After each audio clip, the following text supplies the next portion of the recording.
Assalamualaikum warahmatullahi wabarakatuh. Perkenalkan, nama saya Widya Ningrum dari kelas PGMII nomor induk mahasiswa 203200255 akan mempresentasikan tentang strategi belajar mengajar di MI atau SD. Yang pertama, strategi menurut para ahli. Di sini saya mengambil 3 tokoh, yaitu menurut Candler pada tahun 1962, yaitu strategi merupakan alat untuk mencapai tujuan perusahaan dalam kaitannya dengan tujuan jangka panjang. Program tindak lanjut serta prioritas alokasi sumber daya. Menurut Porter tahun 1985, strategi adalah alat yang sangat penting untuk mencapai keunggulan bersaing.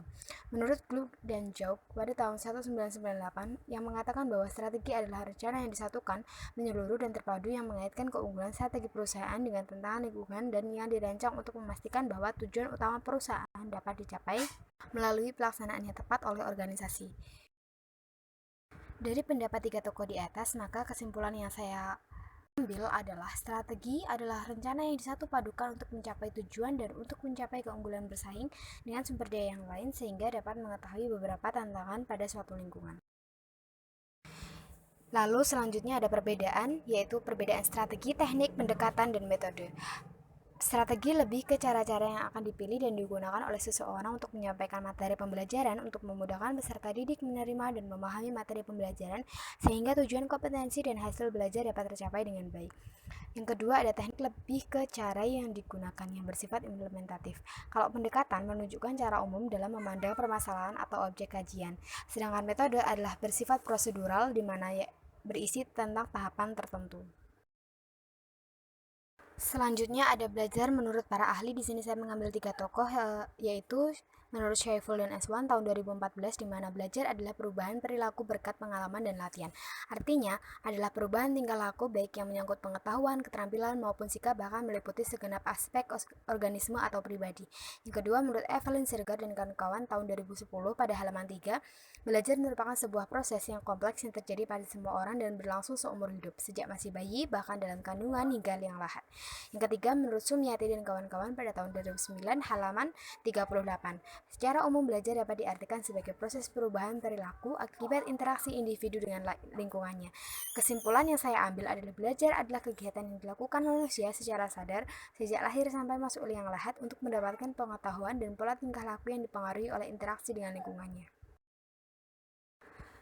Lalu mengajar menurut para ahli, di sini saya mengambil 3 tokoh juga, yaitu yang pertama Maswan dan Khairul Muslimin tahun 2011, yaitu mengajar adalah memberi pelajaran kepada seseorang peserta didik dengan cara melatih dan memberi petunjuk agar mereka memperoleh sejumlah pengalaman. Yang kedua ada menurut Hamzah tahun 2006 menjelaskan bahwa mengajar harus mengikuti prinsip psikologis tentang belajar. Menurut Nana Sujana tahun 1989 berpendapat bahwa mengajar pada hakikatnya adalah suatu proses, yakni proses mengatur, mengorganisasi lingkungan yang ada di sekitar siswa sehingga dapat menumbuhkan dan mendorong siswa melakukan proses belajar mengajar. Dari ketiga tokoh tersebut di atas, maka kesimpulan yang saya ambil adalah mengajar suatu perbuatan yang dimana dapat mengatur, memberi pelajaran kepada peserta didik agar peserta didik mendapatkan sejumlah pengetahuan dan keterampilan serta pengalaman. Ada 4 konsep strategi belajar mengajar. Yang pertama, mengetahui kualifikasi serta perbedaan tingkah laku antara peserta didik. Yang kedua, memilih sistem pendekatan belajar. Yang ketiga, ada memilih prosedur, metode, dan teknik belajar mengajar yang dianggap paling tepat dan efektif. Yang terakhir, ada menetapkan norma-norma dan menyempurnakan seluruh sistem belajar mengajar. Selanjutnya adalah belajar mengajar sebagai suatu sistem. Sistem adalah suatu kesatuan yang terdiri atas komponen-komponen yang terpadu dan berproses untuk mencapai tujuan. Ini adalah menurut Gordon tahun 1990 dan Puxty tahun 1990. Proses belajar mengajar sebagai suatu sistem yang komponen-komponennya terdiri atas yang pertama siswa, yang kedua guru, ketiga tujuan, keempat materi, kelima metode, keenam evaluasi, dan ketujuh lingkungan.